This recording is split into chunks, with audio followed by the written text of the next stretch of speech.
Hello வணக்கம் அனைவருக்கும் guys. இன்னைக்கு எடிட்டோரியல் பார்த்தீங்கன்னா நேற்று எடிட்டோரியலுடைய எண்டிங்கை பார்க்கணும் அப்படி தானே. நேற்று எடிட்டோரியலுடைய எண்டிங்னா ஒகேப்ஸை பார்க்கணும். இப்போ படித்த கிராமர் பாயிண்ட்ஸை ரிவைஸ் பண்ணணும். நல்லா புரிஞ்சுக்கிடுங்க. 5 நாள் தான் கிளாஸு, 5 நாள் தான் எடிட்டோரியல் கிளாஸு. 6வது நாள் ரிவிஷன். சரியா? ஸோ அப்படி தான் நம்ம பிளான் பண்ணியிருக்கோம். 6வது நாளில் 5 நாளுடைய ஒகேப்ஸையும் ரிவைஸ் பண்ணுவோம். 5 நாளில் 5 நாளில் பார்த்த கிராமர் கான்செப்ட்ஸை ரிவைஸ் பண்ணுவோம். ரிவிஷன் பண்ணலைன்னா இது யூஸ் ஆகாது. ஸோ அதை ஞாபகம் வச்சுக்கிடுங்க. நம்ம இதை முடிச்சுட்டு இன்னைக்கு கொஞ்சம் ஒரு குட்டி சர்ப்ரைஸ் இருக்குது. ஸோ உங்களுக்கு அது பிடிச்சிருக்கா, அது ஓகேயா அப்படின்னு சொல்லுங்கள். கண்ட்ரைவ்டு கிரீவன்ஸ் ஓகே ஆப்ஷன். கண்ட்ரைவ்டுனா உருவாக்கப்பட்ட. சரியா? ஸோ அன்சேவரி அப்படின்னா கசப்பான. சேவர்னா வந்துட்டு சேவர் அப்படின்னா என்ன அர்த்தம்? சேவர்னா டேஸ்டின்னு அர்த்தம். ஸோ ரிக்ரெட்டபிள்னா வருத்தத்துக்குரிய. பென்ஷன்ஸ்னா ஒரு விஷயத்த பண்ணுறதுக்கு பிடிச்சிருக்கு. Liking, habit to do something. ஆமாம், டு டூ சம்திங், ஏதோ ஒன்று பண்ணுறதுக்கான ஹேபிட். அப்புறம் என்னதுன்னா, இந்த மைக்கு புதுசாக வாங்கியிருக்கோம். ஸோ ஆடியோ ஓகேயா அப்படின்னு சொல்லுங்கள். சரியா? மைக்கு பிரச்சனை வந்துக்கிட்டே இருந்துச்சு, கண்டினியூஸான பிரச்சனை வரதான் செய்யுது. சரி வாங்கிடுவோம் அப்படின்ட்டு நல்ல மைக்காக வாங்கியிருக்கோம். ப்ராப்ளம் இருக்குன்னா சொல்லுங்கள். சரியா? ஸோ இன்வொகேஷன் கொடுக்காங்கன்னா அக்னாலஜ்மெண்ட் கொடுக்குறாங்க அப்படின்னு அர்த்தம். ரேக்கிங் அப்னா உருவாக்குறது, கிரியேட்டிங். சரியா? இவங்களா கொண்டு வர்றது, உருவாக்குறது. ஃப்ளேக்ரன்ஸ்னா வெளிப்படையான, பிளேட்டன்டான அப்படின்னு அர்த்தம். ரூஸ் அப்படின்னா ட்ரிக். ப்ரொபவுண்ட் அப்படின்னா explain or read. So cite அப்படின்னா ஷோ, எஸ்ஐடினா பிளேஸ். கவர்னட்டோரியல் அப்படின்னா ரிலேட்டட் டு த கவர்னர். தான் இந்த ஃப்ளெஷ்னா ஒரு பெயின் இல்லை ஒரு டிஸ்டர்பன்ஸ். இன்கம்பென்ட்ஸ் யாரு? கரண்டாக பொசிஷனை ஹோல்ட் பண்ணுறவங்க. ரெண்டர்னா மேக்கு. அன்டெனபிள் அப்படின்னா அன்சஸ்டைனபிள். திக்கெட்டில் இருக்காங்க, சென்டரில் இருக்காங்க. ஆவர்ட்டாக பேசுகிறாங்க, ஓப்பனாக பேசுகிறாங்க, பொலிட்டிக்கலாக ஓப்பனாக பேசுகிறாங்க. ஹோல்டப் பண்ணிட்டோம்னா ஸ்டாப். அசென்ட்னா அப்ரூவல், ஆக்சென்ட்னா ஸ்பீக்கிங் ஸ்டைல், அசென்ட்னா இன்க்ரீஸ். லீவே அப்படின்னா ஃப்ரீடம். அண்டர்மைனா இம்பார்ட்டன்ஸை குறைக்கிறது. ஸ்கேல்னா சைஸு. டாலரேட் பண்ணுறாங்கன்னா என்டியோர் பண்ணுறாங்கன்னு அர்த்தம். சரியா? ஸோ இதெல்லாம் பார்த்த ஒகேப்ஸு. இதெல்லாம் நம்ம குரூப்பில் வந்துடும், டெலிகிராம் குரூப்பில் வந்துடும். டெலிகிராம் குரூப்பை நான் உங்களுக்கு காமிக்கிறேன். Where is my Telegram group?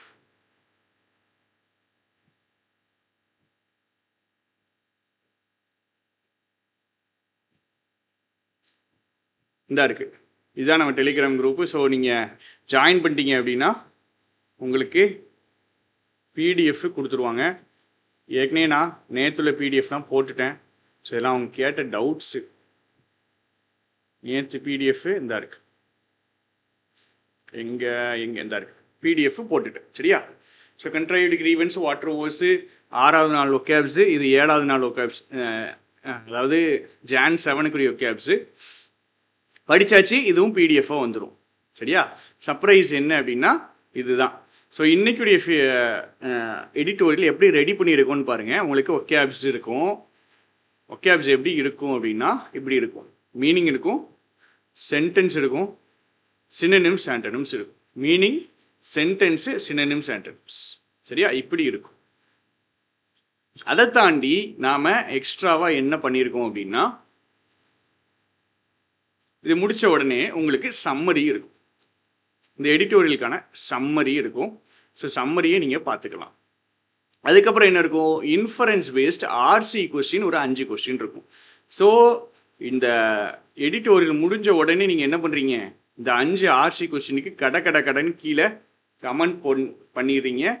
PDF Telegram குரூப்பில் இருக்கும். சரியா? ஆரம்பிப்போமா? நல்ல கதை இன்னைக்கு. நல்ல ஒரு action film. Strong setback. The IED blast bomb. சரியா? டெட்டனேட்டர். இது வந்து பாம் வெடிக்குது எங்கே? பிஜாப்பூரில். IED blast in Bijapur. 6 verb.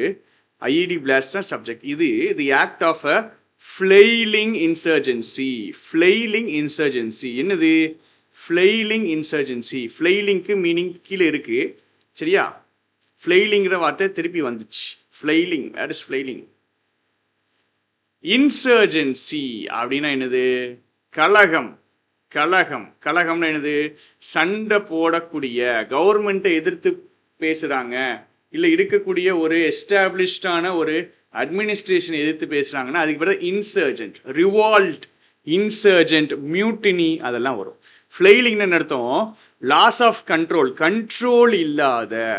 Control இல்லாம வைல்டா எராட்டிக்கா போறது. இப்போ பைக்லாம் ரொம்ப ஃபாஸ்டா போனா கண்ட்ரோல் இல்லாம இப்படியே வாபுல் ஆகும் பார்த்தீங்களா, அதுதான் ஃப்ளைலிங் இன்சர்ஜென்சி அப்படிங்கிறாங்க. இப்போ கண்ட்ரோலே இல்லாத ஒரு கலகம், ஒரு ரிவால்ட், ஒரு மியூட்டினி, ஒரு ரிவால்ட் இல்லை ஒரு மியூட்டினி. ஸோ பிளாஸ்ட் வந்துட்டு எதுடைய ஆக்ட் அப்படின்னா ஒரு கண்ட்ரோல் இல்லாத ஒரு மியூட்டினியுடைய ஒரு ஆக்ட். அப்புறம் என்ன சொல்றாங்க, ஒரு இன்சர்ஜென்ட் ஆர்கனைசேஷன், ஒரு கலகம் ஏற்படுத்தக்கூடிய ஒரு organisation rises in revolt against and establish அத்தாரிட்டிக்கு எதிராக ரிவால்ட்டில் கிளம்புறவர் தான் இன்சர்ஜென்ட். சரியா? So rebel, anarchist, revolutionary, dissenter எல்லாமே வரும். ஆப்போசிட்ஸ் கொடுத்துருக்கோம். ஃபாலோ பண்ணுறவர் கன்ஃபார்மிஸ்ட், அடரண்ட். அப்போது இப்படி ஒரு ஆர்கனைசேஷன் கிளம்பும் போது அந்த organisation is faced with precipice, ஒரு எட்ஜில் வந்து நிற்கிது. ப்ரெசிபிஸ்னா ஒரு எட்ஜு. சரியா? இப்போ இந்த எட்ஜில் வந்து நிற்கிறோம் அப்படின்னா இதுதான் எட்ஜு, இங்கேருந்து கீழே விழுந்துடலாம் அப்படிங்கிற மாதிரி. இல்லை அப்படின்னா இப்படி ரெண்டு நிற்கிது அப்படின்னா இது ஒரு எட்ஜு, ஏன்னா இங்கிட்டு போகலாம் இல்லைன்னா இங்கிட்டு போகலாம். ஸோ இது ஒரு எட்ஜு. சரியா? ஒரு எட்ஜு, ஒரு மீட்டிங் பாயிண்ட், ஒரு ஷார்ப்பான பாயிண்ட், அதுதான் எட்ஜு. இப்போ ஒரு இன்சர்ஜென்ட் ஆர்கனைசேஷன் இருந்துச்சுன்னா அதுக்கு ரெண்டு ஆப்ஷன் இருக்கு. அது ஒன்று சண்டை போடலாம், சண்டை போட்டு கிளிஃப்னு என்னது, ஹையஸ்ட் பாயிண்ட், ஒரு ஹை பாயிண்ட் கூட சேர்ந்து கொஞ்சம் எனிமிகளையும் சேர்ந்து குழிக்குள்ள தள்ளி விடலாம். கிளிஃப்ல இருந்து விழுந்தோம்னா எங்கே விழுறோம், குழிக்குள்ள விழுறோம். சரியா? ஸோ ஒரு கலகம் ஏற்படுத்தக்கூடிய ஆர்கனைசேஷனுக்கு ஒரு ப்ரெசிபிஸ், ஒரு மீட்டிங் பாயிண்ட் வந்துச்சு, ஒரு முக்கியமான ஒரு தருணம் வந்துச்சுன்னா ரெண்டு ஆப்ஷன் இருக்கு. ஒன்று சண்டை போட்டு கொஞ்சம் எதிரிகளையும் நம்ம என்ன பண்ணலாம், கொல்லலாம். அந்த கொல்றது தான் குழிக்குள்ள தள்ளலாம் அப்படிங்கிறாங்க. Pull some of its adversaries the cliff, pull across the cliff. Pull across the cliff அப்படின்னு என்ன அர்த்தம்? புல் அக்ராஸ் த கிளிஃப்னா அக்ராஸ் த கிளிஃப் அப்படின்னு என்ன அர்த்தம்னா உள்ளுக்குள்ள தள்ளலாம், குழிக்குள்ள தள்ளலாம். இல்லை ஒன்னே சண்டை போட்டு கொஞ்சம் எதிரிகளை கொன்று அவங்களையும் கூட சேர்ந்து குழிக்குள்ள தள்ளலாம். இல்லை அப்படின்னா நம்ம எய்ம்லாம் வேஸ்ட் அப்படின்னு சொல்லிட்டு சண்டை என்ன பண்ணிடலாம், கம்ப்ளீட்டா விட்டுறலாம். Fight for good, give up the fight for good. சரியா? So it can either go dash dash dash or it can see the futility of its aims and give up the fight for good. Right? இப்போ இங்கே இருந்து இங்கே வரைக்கும் ஒரு error இருக்கு, நீங்கள் கண்டுபிடிச்சு எனக்கு சொல்லலாம். சரியா? ஒரு எரர் இருக்கு, இந்த சென்டென்ஸில் ஒரு எரர் இருக்கு, என்னன்னு கண்டுபிடிச்சு சொல்லலாம். சரி, இப்போ ரெண்டு வழி இருக்கு. ஒரு குண்டு வெடிச்சிருக்காங்க, இப்போ அது வந்துட்டு ஒரு ஃப்ளைலிங் இன்சர்ஜென்சியுடைய ஆக்ட் தான், ஒரு எராட்டிக்கான ஒரு தெளிவில்லாத ஒரு கழகத்துடைய ஒரு ஆக்ட் தான். சரியா? ஸோ ஃப்ளைலிங் வேற, ஃபெயிலிங் வேற. ஸ்பெல்லிங் மிஸ்டேக்னு நினச்சக்கூடாது. ஃப்ளைலிங்னா எராட்டிக்காக மூவ் பண்ணுறது, எராட்டிக்காக ரேண்டமாக மூவ் பண்ணுறது, அவங்களுக்கு எங்கே போகணுன்னே தெரியல. ஒரு சண்டை, கரெக்டான வார்த்தை இங்கே இருக்கு பாருங்க, எராட்டிக் இன்சர்ஜென்ட்ஸ். எனக்கு என்னன்னா உங்களுக்கு எக்ஸாக்ட் வேர்டு வரும், அதுக்கு தான். நல்லா ஸ்டார்ட் பண்ணிடுவோம் அப்படின்னா நம்மளுக்கு நல்லா புரியும். ஃப்ளைலிங். 10வது moving wildly, loss of control, இதுதான் முக்கியம். இதுதான் தேடிட்டு இருந்தேன். கண்ட்ரோல் இல்லாமல் போகிறது, கண்ட்ரோல் இல்லாமல் இருக்கக்கூடிய ஒரு இன்சர்ஜென்சி. ரெண்டு ஆப்ஷன் இருக்கு. ஒன்று அவ்வளோ பேரையும் சண்டை போட்டு கொஞ்சம் பேரை கொல்லலாம், எதிரிகள் கொஞ்சம் பேரை கொள்ளலாம், இல்லைன்னா சண்டை விட்டுறலாம். இதில் கொள்கையினால் மோட்டிவேட் பண்ணப்பட்ட இன்சர்ஜென்ட் ஆர்கனைசேஷன்ஸ், சில தீவிரவாத இயக்கங்கள், இன்சர்ஜென்ட் ஆர்கனைசேஷன்ஸ் சொல்லலாம், தீவிரவாத இயக்கங்கள்னு கூட சொல்லலாம். அந்த இயக்கங்கள்லாம் கொள்கையினால் மோட்டிவேட் பண்ணப்பட்டுச்சுன்னா அவனுக்கு செகண்ட் ஆப்ஷன் சூஸ் பண்ண மாட்டானுங்க. செகண்ட் ஆப்ஷன் என்னது, சரி விட்டு கொடுத்துருவோம், நம்ம சண்டை போடுறது வேஸ்ட்டு அப்படின்ட்டு இருக்கிறது தான் செகண்ட் ஆப்ஷன். அந்த செகண்ட் ஆப்ஷன் சூஸ் பண்ண மாட்டாங்களாம். எஸ்பெஷலி தோஸ் யாரு that are engage in decades of conflict, எத்தனையோ ஆண்டுகளாக சண்டை போட்டுட்டு இருக்கான் பார்த்தீங்களா, அவன் கண்டிப்பாக விட்டு கொடுக்க மாட்டான். ஸோ நீங்கள் கொள்கையால் மோட்டிவேட் பண்ணப்பட்டிருக்கீங்க அப்படின்னா நீங்கள் செகண்ட் ஆப்ஷன் சூஸ் பண்ண மாட்டீங்க. அதுலேயும் ஸ்பெசிஃபிக்காக எத்தனையோ வருஷங்களை சண்டை போட்டுட்டு இருக்கான்னு அவன் திடீர்னு வந்து சண்டையை விட மாட்டான். Even those organisations, even those, நீ பாருங்க அந்த ஈவன் தோஸ் முக்கியமான வார்த்தை. இது கூட இந்த மாதிரி ஆர்கனைசேஷன்ஸ் கூட எந்த மாதிரி FARC, revolutionary armed forces of Colombia, இந்த மாதிரி ஆர்கனைசேஷன்ஸ் கூட, இந்த ஆர்கனைசேஷன்லாம் என்ன பண்ணுச்சு, கிவ் அப் பண்ணிச்சு. வயலண்ட் இன்சர்ஜென்சியை கிவ் அப் பண்ணி எதுக்குள்ள போயிடுச்சு, ஆர்மிஸ்டைஸ். ஆர்மிஸ்டைஸ் என்னது, ஆர்மிஸ்டைஸ்னா அட்வர்சரினா எனிமீஸ், சரியா, அட்வர்சரிஸ் எனிமீஸ். ஃபியூட்டிலிட்டினா uselessness, pointless or useless, pointlessness or uselessness of an action, waste அப்படின்னு நினைக்கிறது. ஆர்மிஸ்டைஸ் அப்படின்னா ட்ரூஸ்ன்னு சொல்லுவாங்க, சண்டையை நிப்பாட்டி பேச்சுவார்த்தை நடத்துறது, ட்ரூஸ், சரியா, ட்ரூஸுங்கிற வார்த்தை. சீஸ் ஃபயர், சண்டையை நிப்பாட்டுறது. இப்போ இந்த மாதிரி ஆர்கனைசேஷன் கூட நீ எஃப்ஏஆர்சின்னு ஒரு ஆர்கனைசேஷன் சொல்ற, அந்த மாதிரி ஆர்கனைசேஷன் கூட அவனுக்கு என்ன பண்றானுங்க, ஆர்மிஸ்டைஸ் கிவ் அப் பண்ணி ட்ரூஸில் போயிட்டானுங்க. அவங்களுக்கே கஷ்டமா இருக்குது. என்னது கஷ்டமா இருக்குது, to convince faction cadres who are committed to the violence of as a means of not just a rebellion but also of their existence.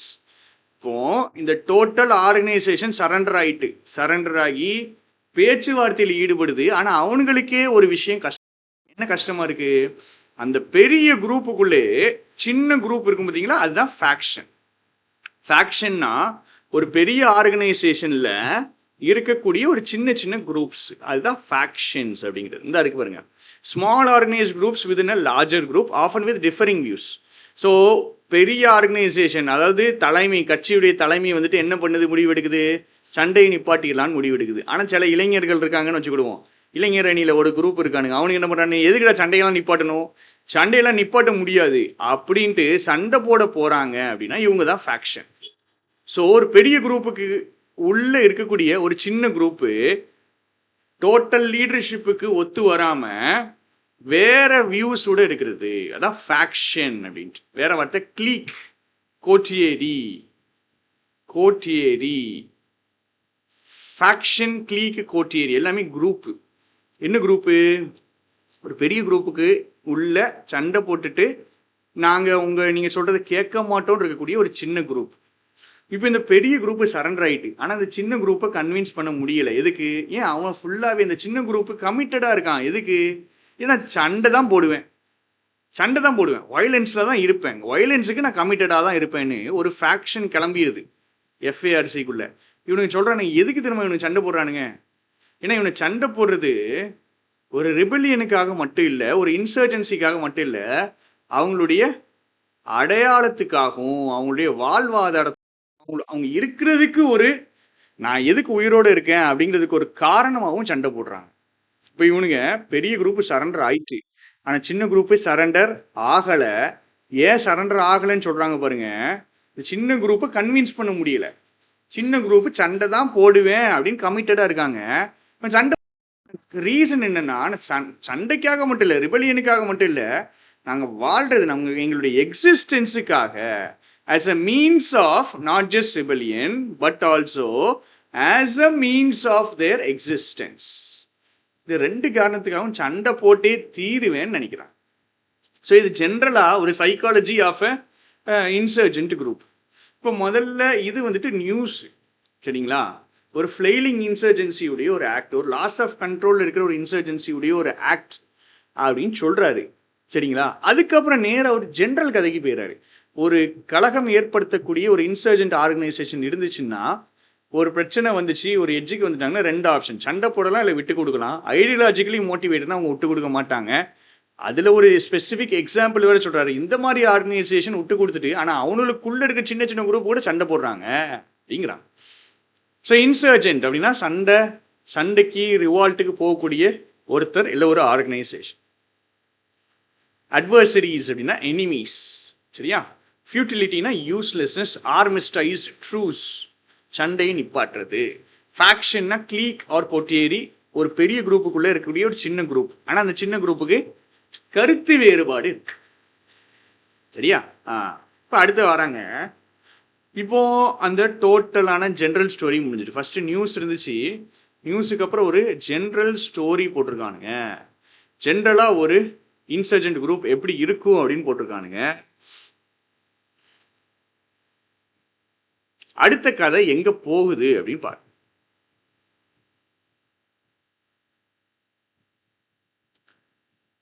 அடுத்த கதை யாரை பத்தி பேசுறாங்க? நிறைய நக்சலைட் கரண்ட்ஸை, நிறைய நக்சலைட் குரூப்ஸை பார்ட்டிக்குள்ள சேர்த்துட்டானுங்க. ஏர்லி 2000ங்கள்ல நிறைய நக்சலைட் குரூப்ஸை பார்ட்டிக்குள்ள சேர்த்தாங்க. யாரு? Communist party of India, Maoist அப்படிங்கிறவங்க என்ன பண்றாங்கன்னா நிறைய நக்சலைட் குரூப்ஸை பார்ட்டிக்குள்ள சேர்த்துட்டானுங்க. சேர்த்ததுல இருந்து இவங்க வெஞ்சர் பண்ணது கிடையாது. வெஞ்சர் பண்றதுன்னா டூ அ பிரேவ் ஆக்ட், தைரியமா பண்றது, அதான் டூ அ பிரேவ் ஆக்ட். இவங்க வெஞ்சர் பண்ணது கிடையாது. வெஞ்சர்னு என்னது? To do something uncertain, to risk or dare to do something uncertain. இவங்க வெஞ்சர் பண்ணது கிடையாது. எதுக்கு வெஞ்சர் பண்ணது கிடையாது? பீஸை பத்தி பேசினதுக்கு வெஞ்சர் பண்ணதே கிடையாது. பீஸை பத்தியும் பேச மாட்டேங்கானுங்க. வயலண்ட் கான்ஃபிளிக்டை முடிக்கிறத பத்தியும் பேச மாட்டேங்கானுங்க. எப்ப தவிர டாக்டிக்கலான ரீசன்ஸை தவிர. அப்போ இந்த சிபிஐ மாவோயிஸ்ட் இவனுங்க நிறைய பேரை சேர்த்துக்கிறானுங்க. நக்சலைட் குரூப்ஸ் எல்லாம் சேர்த்துக்கிறானுங்க. சேர்த்துட்டு சண்டையை முடிக்கிறத பத்தி பேச மாட்டேங்கானுங்க. எப்ப தவிர டாக்டிக்கல் ரீசன்ஸ், அவனுக்கு தோக்குற மாதிரி இருந்தா, அவங்களுக்கு அடி விழுற மாதிரி இருந்தா, அவங்களுக்கு இழப்பு வர்ற மாதிரி இருந்தா மட்டும் சண்டையை முடிச்சுக்கலான்னு பேசுறானுங்க. அதை தவிர, அந்த காரணங்களை தவிர வேற காரணங்களுக்கு சண்டையை முடிக்கிறத பத்தி பேச மாட்டேங்கானுங்க. சிபிஐ மாவோயிஸ்ட் இந்த குரூப்பை பத்தி அவர் ஒரு குற்றச்சாட்டு வைக்கிறாரு. அவங்களுடைய ஐடியாலஜின்னு என்னது? கொள்கை. சரியா? அவங்களுடைய கொள்கை என்ன சொல்றாங்க? வெறுமன வயலன்ஸை பயன்படுத்துறத மட்டும் பேசல, வயலன்ஸ் தான் அவங்களுடைய இருக்கிறதுக்கு சென்ட்ரலே அப்படின்னு சொல்றாங்க. அதாவது கொள்கையில் என்ன தெரியுமா இருக்கு? வெறுமன வயலன்ஸை பயன்படுத்திக்கிங்கன்னு சொல்லல, இந்த கட்சி இருக்கிறதுடைய முக்கியமான நோக்கமே வயலன்ஸ் தான் பேசுறானுங்க. எப்படி? வேணும்னா வயலன்ஸை யூஸ் பண்ணிக்கிங்கன்னு பேசல, இதையும் வேணா எய்முக்கு வயலன்ஸை யூஸ் பண்ணிக்கிங்க அப்படின்னு மட்டும் பேசல, வயலன்ஸ் தான் நம்ம இருக்கிறதுக்கான சென்ட்ரல் நோக்கமே அப்படின்னு பேசுறாங்க. டாஸ்டார்ட்லிங்கிறது அட்ஜெக்டிவ். சரியா? டாஸ்டார்ட்லிங்கிறது என்னது? அட்ஜெக்டிவ். எப்படி போடணும் அப்படின்னா, இதை வயலன்ஸ், க்ரூவல், விக்கெட். என்ன பண்ணானு? கொடூரமா 8 செக்யூரிட்டி ஆட்களை கொண்டுட்டானுங்க. Personal, people. சரியா? இது வேற, இது அட்ஜெக்டிவ். பர்சனல்னா அட்ஜெக்டிவ், இது பர்சனல். இது என்னது? இது நவுன். 8 செக்யூரிட்டி பேரையும் ஒரு சாதாரண ஒரு டிரைவரையும் கொண்டுட்டானுங்க. In an improvised explosive device blast. Improvised அப்படின்னு என்ன அர்த்தம்னா, எது இருக்குதோ அதை வச்சு பண்றது. சரியா? எது இருக்குதோ, அன்பிளான்ட். சரியா? கரெக்டான வார்த்தை என்னதுன்னா அன்பிளான்டு. டாக்டிக்கல்னா என்னது? ஸ்ட்ராட்டஜி. ஒரு விஷயத்தை அச்சீவ் பண்றதுக்கு நம்ம யூஸ் பண்ற ஸ்ட்ராட்டஜி தான் டாக்டிக்கல். இம்ப்ரவைஸ் அப்படின்னா என்ன அர்த்தம்னா அட்ஜஸ்ட் பண்றது, அன்பிரிப்பேர்டா, ஸ்பான்டேனியஸா, இம்ப்ராம்ப்டுவா பண்றது, அதுதான் இம்ப்ரவைஸ்ட். ஃபார் எக்ஸாம்பிள் சொல்றேன், இந்த ஒரு படத்துல விஜய் என்ன பண்ணுவாப்லன்னா, ஏர்போர்ட் போயிட்டு இருப்பாப்ல. எனக்கு அந்த படம் ஞாபகம் இல்லை, பட் ஏர்போர்ட் போயிட்டு இருப்பாப்ல. ஏர்போர்ட்ல என்ன ஆகும் அப்படின்னா, டக்குன்னு ஒரு அம்மாவுக்கு இந்த ஏதோ காஃபி குடிப்பாங்க, த்ரோட்ல சோக் ஆக ஆரம்பிச்சு. அப்போ அவங்களால மூச்சு விட முடியாது. வேட்டி கட்டியிருப்பாப்புல தலைவர். அப்போ இவர் பிடிச்சி அரெஸ்ட் பண்ணி கேட்டுட்டு இருப்பானுங்க. அப்போ இவர் என்ன பண்ணுவாருன்னு டக்குன்னு போயிட்டு இந்த கிரெடிட் கார்டை வச்சு, அதாவது ஆப்ரேஷன் எதை வச்சு பண்ணணும் அப்படின்னா கத்தி வச்சு தான் பண்ணணும். ஆனால் அந்த சிச்சுவேஷன்ல, அந்த சூழ்நிலையில அவர் இம்ப்ரவைஸ் பண்ணி அந்த கிரெடிட் கார்டை வச்சு கழுத்தை சீவி ஒரு குட்டி மைனர் ஆப்ரேஷன் மாதிரி பண்ணுவார். ஸோ அதுக்கு பேர் தான் இம்ப்ரவைசேஷன். இம்ப்ரவைசேஷன்னா இப்போதைக்கு கிடைக்கிற பொருளை வச்சு பண்றது. கிடைக்கிற பொருளை வச்சு பண்றதுக்கு பேர் தான் இம்ப்ரவைசேஷன். இங்க பாருங்க, திடீர்னு காட்டுக்குள்ள சோல்ஜர்ஸ் மாட்டிக்கிட்டாங்கன்னா இருக்கிற மெட்டீரியல் வச்சு என்ன பண்ணுவானுங்க? ஒரு ஷெல்டரை இம்ப்ரவைஸ் பண்ணுவாங்க. ஒகேப்ஸு கதையோட அண்டர்ஸ்டாண்ட் பண்ணி படிச்சா மண்டையில் சூப்பராக ஞாபகம் வரும். சரியா? அப்புறம் அப்போ என்ன பண்ணுறானுங்க, வெடிக்க வைக்கிறாங்க. சரியா? ரைட்ஸ், வெடிக்க வைக்கிறாங்க. Improvise explosive device. 8 செக்யூரிட்டி பேரையும் சாதாரண மக்களையும் கொண்டுட்டானுங்க பிஜாப்பூர்ல. சரிங்களா? இப்போ தான் நியூஸுக்கே வாரம். இது கொன்னது யாரு வெடி வச்சிருக்கா? டிஸ்ட்ரிக்ட் ஆஃப் சத்தீஸ்கர்ல மண்டே வச்சிருக்கானுங்க. இது ஒரு சைனாக தெரியுது. இது சைன் மாதிரி தெரிகிறது. சரியா? Might seem like a sign. கொடூரமா மக்களை கொண்டுட்டு கிடக்கானுங்க. இது ஒரு சைனா இருக்குது. என்ன சைனா இருக்குது அப்படின்னா, தட் த பொட்டன்சி சிபிஐ மாவோயிஸ்டால இந்த மாதிரி ஆக்டை இன்ஃப்ளிக்ட் பண்றதுன்னா செலுத்துறது, இந்த மாதிரி ஆக்டை சொசைட்டிக்குள்ள செலுத்துறதுக்கான பொட்டென்ஷியல் இருக்கிறது. சிபிஐ மாவோயிஸ்டுக்கு இந்த மாதிரி ஆக்டெல்லாம் இன்ஃப்ளிக்ட் பண்றதுன்னா இன்ஃப்ளிக்ட் பெயின் அப்படின்பாங்க, இன்ஃப்ளிக்ட் இன்ஜூரி அப்படின்பாங்க, காசிங் அப்படிங்கிற வார்த்தை. சரியா? சிபிஐ மாவோயிஸ்டால இந்த மாதிரி ஆக்ட்ஸ் எல்லாம் காஸ் பண்றதுக்கான பொட்டென்ஷியல் இருக்கிறது. சிபிஐ மாவோயிஸ்டால இப்படிலாம் அட்டாக் பண்ண முடியும் அப்படின்னு காமிக்கிறாங்க. பொட்டன்சி பாருங்க, power or effectiveness of something, ஏதோ ஒன்று பண்றதுக்கான எபிலிட்டி. சரியா? அப்போ எபிலிட்டி இருக்கு, பொட்டன்சி இருக்கு அப்படின்றது தான் தெரியுது. இப்பதான் நியூஸை பத்தியே பேசுறோம். சிபிஐ மாவோயிஸ்டை பத்தி திடீர்னு எதுக்கு இழுத்தாருன்னு நம்மளுக்கு தெரியல. இப்பதான் தெரியுது இந்த வெடி வச்சவன் யாரு? சிபிஐ மாவோயிஸ்டுக்காரன் தான். இவனால இந்த மாதிரி பண்ண முடியும் அப்படிங்கிறதுக்கு அவங்களுடைய எபிலிட்டி, கேப்பபிலிட்டி, எஃபெக்டிவ்னஸ் இருக்குதுன்னு காமிக்கிறானுங்க. அதனால நம்மளுக்கு நல்லா தெரியும் இந்த மாவோயிஸ்ட் யாரு? ஒரு டேஞ்சரஸான ஃபோர்ஸ், டேஞ்சரஸான இன்சர்ஜென்ட் ஃபோர்ஸ். இதுல ஒரு உண்மை இருக்கு, ஒரு சின்ன உண்மை இருக்கு. ஒரு சின்ன உண்மை இருந்தா கூட எஸ்பெஷலி எந்தெந்த இடங்கள்ல, இந்த ஜங்கிள்ஸ்லையும் அதுக்கு பக்கத்துல இருக்கக்கூடிய ஏரியாஸ்லையும் இவனுக்கு ஒரு தீவிரவாத இயக்கமா இருக்காங்க அப்படிங்கிறதுல ஒரு சின்ன துளி உண்மை இருக்குது. கூடவே சேர்ந்து எது உண்மை அப்படின்னா இதுவும் உண்மை. It is also accurate. இதுவும் உண்மை. எது உண்மை? டு சஜஸ்ட் பண்ணணும். என்ன சஜஸ்ட் பண்ணணும் அப்படின்னா, அவனுக்கு ஒரு இன்சர்ஜென்ட் குரூப்பு தான், அது உண்மைதான். இந்த ஏரியால அவனுக்கு ஒரு தீவிரவாத இயக்கங்கிறது உண்மைதான். அதுல ஒரு குட்டி உண்மை இருக்கு, கிரெயின் ஆஃப் ட்ரூத் இருக்கு. ஆனா எதுவும் உண்மை அப்படின்னா, இதெல்லாம் பண்றது ஒரு ஃப்ளைலிங் அவுட்ஃபிட், கண்ட்ரோல்ல இல்லாத ஒரு அவுட்ஃபிட்டு, ஸ்ட்ரகிளிங், பயங்கரமா கஷ்டப்படுறானுங்க. இந்த அவுட்ஃபிட் தான் ஸ்ட்ரகிள் ஆகுது. எதுக்கு? தக்க வச்சுக்கிறதுக்கு ஸ்ட்ரகிள் ஆகுறாங்க. எதை தக்க வச்சுக்கிறணும்? அவங்களுக்குன்னு இருக்கக்கூடிய ஒன்லி ஸ்ட்ராங் ஹோல்டை தக்க வச்சுக்கிறதுக்கு கஷ்டப்படுறாங்க. ஸோ அந்த லெஃப்ட் எக்ஸ்ட்ரீமிஸ்ட் ஆர்கனைசேஷனுக்கு இருக்கக்கூடிய ஒன்லி ஸ்ட்ராங் ஹோல்டு, அதாவது இந்த ஸ்ட்ராங் ஹோல்டு அப்படின்னு எடுத்தோன்னா அவங்க ஸ்ட்ராங்காக இருக்கக்கூடிய ஏரியா, அவங்க நம்பர் அதிகமாக இருக்கக்கூடிய ஏரியா, அதுதான் stronghold. Bastion, stronghold, அதாவது கோட்டை அப்படின்பாங்க. இவங்களுடைய கோட்டை, அவங்களுக்குன்னு இருக்கக்கூடிய கடைசி கோட்டையை தக்க வச்சுக்கிறதுக்கு அவங்க பண்ணக்கூடிய ஒரு ஆக்டா தான் இது தெரியுது அப்படிங்கிறாங்க. ஸோ இவனுக்கு ஒரு தீவிரவாத இயக்கம் தான், எல்லாம் சரி தான். பிஜாப்பூர்ல வெடி போட்டிருக்கானுங்க, 9 பேரை கொண்டிருக்கானுங்க, இம்ப்ரோவைஸ்டான ஒரு டிவைஸ் பிளாஸ்ட் தான், எல்லாம் சரி தான். இவனுக்கு ஒரு தீவிரவாத இயக்கம்னு சொல்றதுல ஒரு சின்ன உண்மை இருக்கு. ஆனா எதுவும் உண்மை? இவனுங்க அவுட் ஆஃப் கண்ட்ரோல் இருக்க ஒரு அவுட்ஃபிட்டு, இவனுக்குன்னு இருக்கிறதே கடைசியா இருக்கக்கூடிய ஒரே ஒரு ஸ்ட்ராங் ஹோல்டு தான் இருக்குது.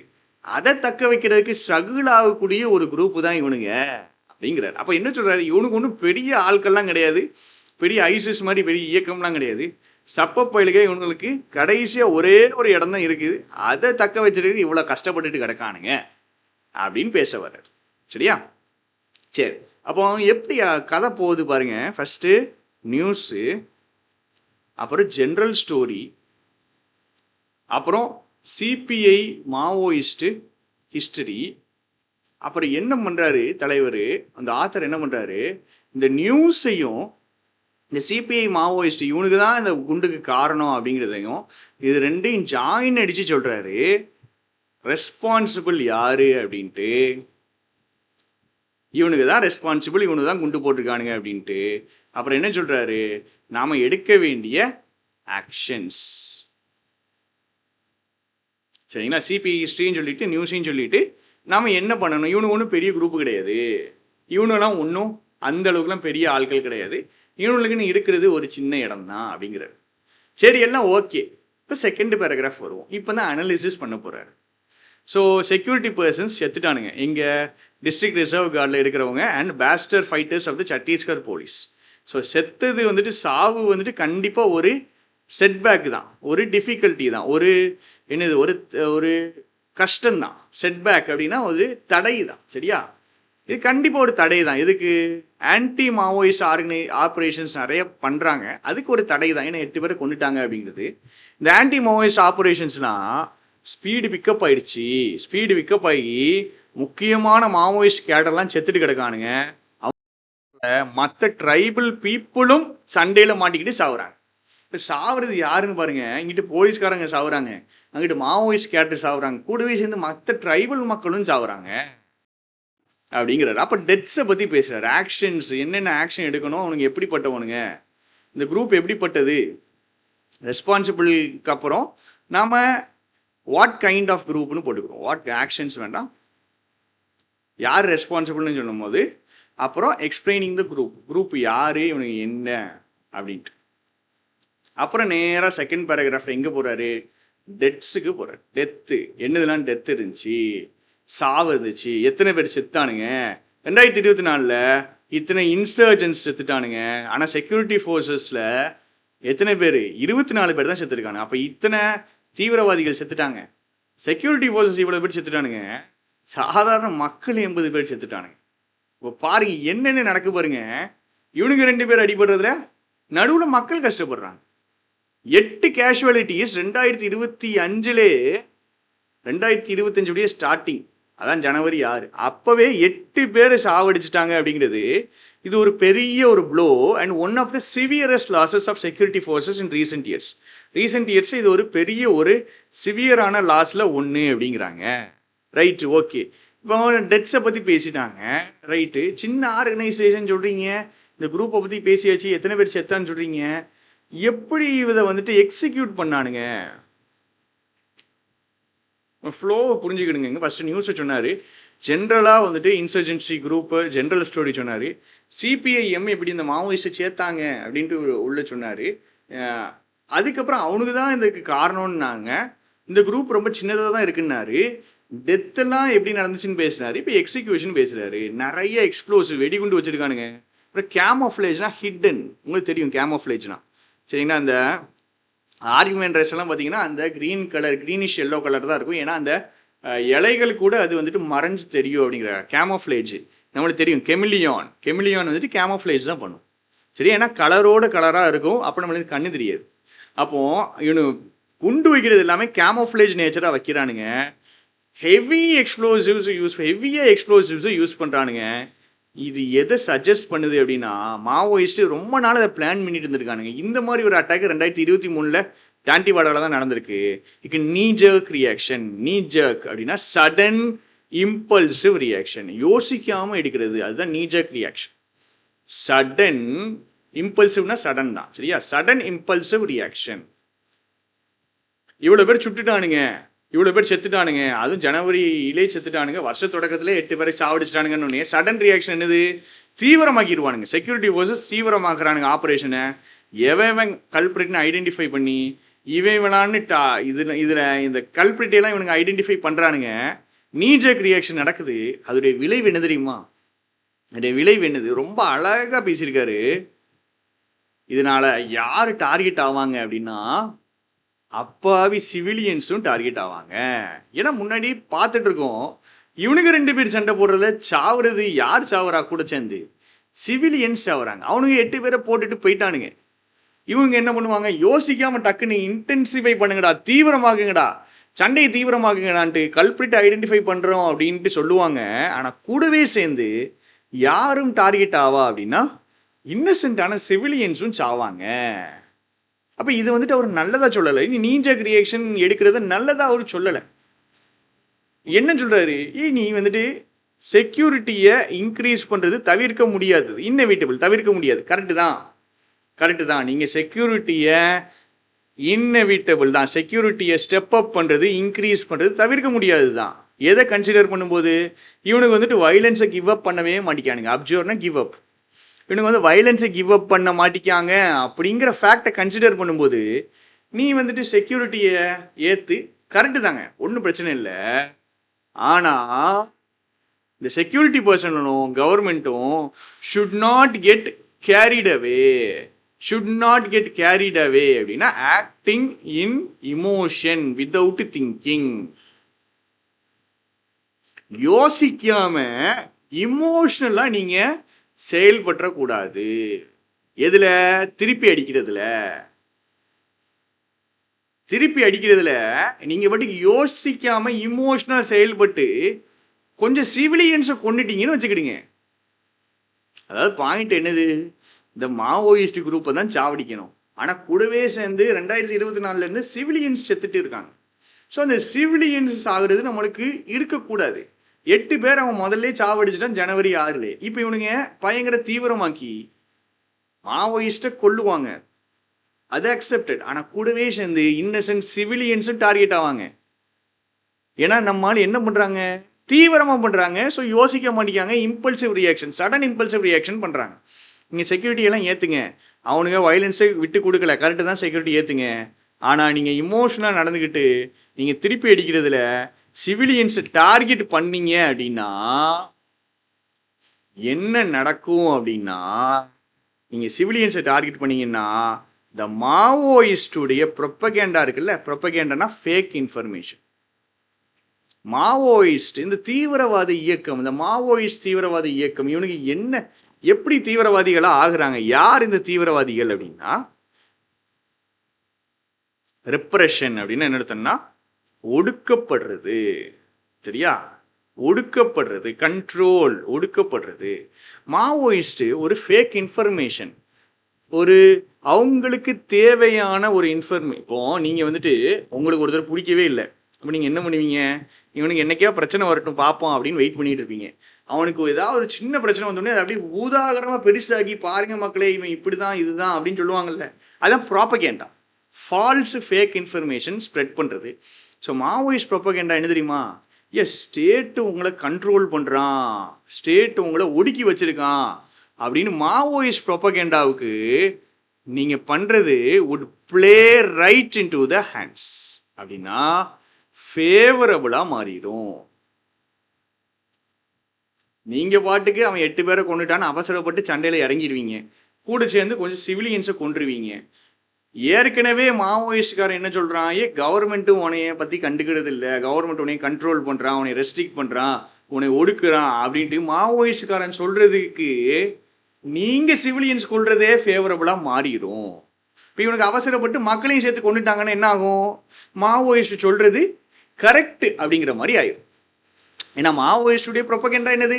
State repression, state control, state வந்துட்டு உங்களை ஒடுக்கி வச்சிருக்குது, ஸ்டேட் உங்களை ஏமாத்தி வச்சிருக்கு, ஸ்டேட் உங்கள்ட்ட இருந்து சுரண்டுது.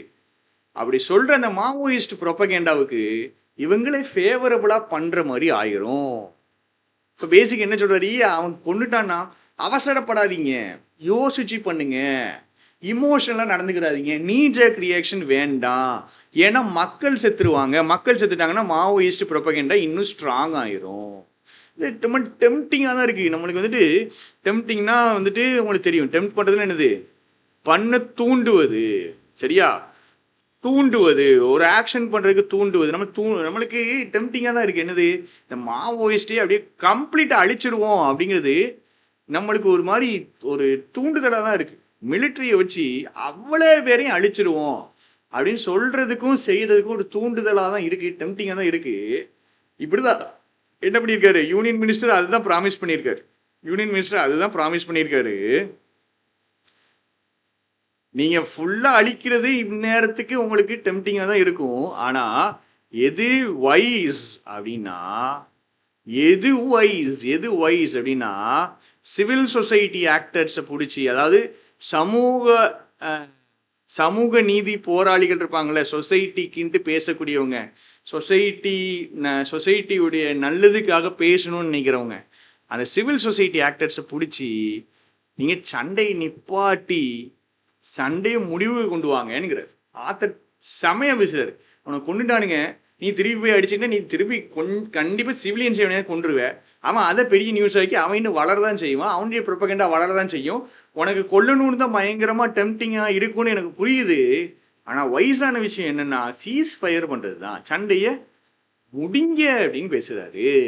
திருப்பி போய் அடிக்காதீங்க அப்படிங்கிறாரு. இந்த கதை நல்லா அப்படி ட்ராவல் ஆகி கடைசியில் போகும்போது ஸ்பீடு பிக்கப் ஆகி அது ஒரு கிளாரிட்டியோட போய் முடியுது. சரியா? ஸோ குண்டு வச்சுட்டாங்க, ஜென்ரல் கதை போகுது, அப்படியே ஜென்ரல் கதை போகுது. அப்புறம் அவர் வந்துட்டு சிபிஐ மாவோயிஸ்ட் எப்படி ஃபார்ம் ஆனாங்கன்னு பேசுகிறாரு. அப்புறம் அவனுக்கு தான் குண்டு வச்சாங்கங்கிறாரு. அவங்கள போயிட்டு பெரிய ஒரு தீவிரவாத இயக்கம்லாம் நினைக்காங்க, அவங்களுக்கு இடமே இல்லை, அவனுக்கு கடைசியாக இருக்கக்கூடிய ஒரு இடத்துக்காக சண்டை போடுறானுங்க அப்படிங்கிறாரு. நீங்கள் வந்துட்டு சொல்கிறதெல்லாம் சரிதான், அவங்கள கொண்டுட்டான், அட்டாக் பண்ணிட்டான், எல்லாம் பண்ணிட்டான், இத்தனை பேர் செத்ததுலாம் ஒரு பிரச்சனையான விஷயம்தான். ஆனால் நல்லா புரிஞ்சுக்கிடுங்க, அவங்க ஒரு சின்ன குரூப்பு. நீங்கள் சண்டை போடுறங்கிற பேரில் சிவிலியன்ஸை கொண்டுட்ருக்கீங்க. 2024 இத்தனை பேரை கொண்டுட்டீங்க, 25 அவன் இத்தனை 8 பேரை சாவடிச்சிட்டான். நீங்கள் திருப்பி தீவிரமாக இம்பல்சிவாக போவீங்க, இதில் கொஞ்சம் சிவிலியன்ஸ் செத்துருவாங்க. கடைசி என்ன ஆகும்? மாவோயிஸ்ட் ப்ரொபகண்டாவுக்கு நீங்களே play right into the hands of ஆயிரும். Would play right into the hands of ஃபேவரபுளாக மாறிடும். அதனால் நீங்கள் அவனை அடிக்காதீங்க, உங்களுக்கு அப்படி தான் அடிக்கணும்னு தோணும், ஆனால் அடிக்காதீங்க. சீஸ் ஃபயர் பேசுங்க அப்படி சொல்லி ஒரு காந்தி ரேஞ்சில் ஒரு நான் வைலன்ஸை ப்ரொமோட் பண்ணி அவர் பிடிக்கிறாரு. உங்களுக்கு சம்மரி இதில் இருக்கும், இன்ஃபரன்ஸ் கொஸ்டின்ஸ் இருக்கும், கொஞ்சம் லென்த்தாக கிளாஸ் போயிட்டு, ஸோ அட்ஜஸ்ட் பண்ணிக்கிடுங்க. கிளாஸ் இனிமேல் 20 மினிட்ஸுக்கு நான் முடிக்கவா இல்லை 30-35 மினிட்ஸுக்கு கொண்டு போவா அப்படிங்க. 5 கொஸ்டின்ஸுக்கும் ஆன்சர் போட்டு விடுங்கள், பிடிஎஃப் குரூப்பில் இருக்கும். சரியா? கற்றுக்கிறது தெளிவாக கற்றுக்குங்க. உங்களுக்கு நம்ம எடிட்டோரியல் கிளாஸ் எல்லாத்துலேயுமே யூஸ் ஆகும். சரியா? இந்த இதில் நிறைய கிராமர் கான்செப்ட்ஸ் இருக்குது. இந்த கிராமரை நம்ம இன்னொரு நாள் தான் பார்க்கணும். இதில் இருக்கக்கூடிய கிராமர் கான்செப்ட்ஸை இன்னொரு நாள் தான் பார்க்கணும். இப்போ டைம் கிடையாது. சரியா? உங்களுக்கு டைம் இருந்துச்சு அப்படின்னா இந்த பேராகிராஃபில் இருக்கிற not only but also and either R இதெல்லாம் பிரித்து எழுதுங்க. இதெல்லாம் நான் குரூப்பில் பிரித்து போடுற சொல்கிறேன். சரியா? குரூப்பில் பிரித்து போட சொல்கிறேன். தேங்க்யூ, டாட்டா, பாய் பாய். ஃபீட்பேக் கண்டிப்பாக சொல்லுங்கள். டாட்டா.